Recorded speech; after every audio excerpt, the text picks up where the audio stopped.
1 जानेवारी 2026 रोजी दक्षिण सोलापूर तालुक्यातील कंदलगाव गावच्या शिवाऱ्यामध्ये असलेल्या पुष्पक ऑर्केस्ट्रा बारमध्ये काही महिला तोकडे कपडे घालून बिभत्सपणे अश्लील हावभाव व नृत्य करून डीजेवर नाचत असल्याची माहिती पोलीस अधीक्षक अतुल कुलकर्णी यांना मिळाली। यावरून त्यांनी विशेष पथकास सूचना देऊन डान्स बारवर कारवाईचे आदेश दिले।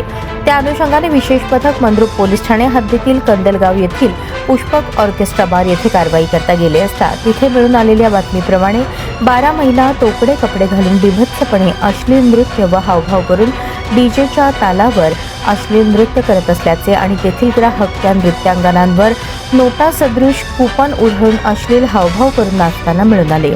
तसेच स्टेजच्या समोर देखील काही लोक बसले होते, ते नोटा सदृश कुपन त्या महिलांवर उधळत होते।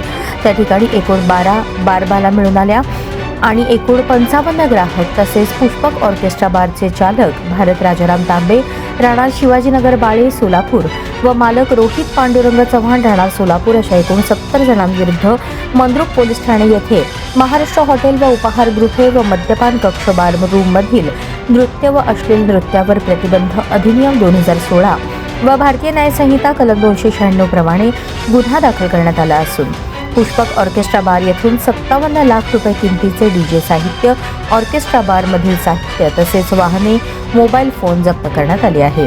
यापूर्वी जून 2025 मध्ये सुद्धा पोलीस अधीक्षक अतुल कुलकर्णी यांच्याच पथकाकडून कंदलगाव येथे पुष्पक ऑर्केस्ट्रा बारवर कारवाई करण्यात आली होती।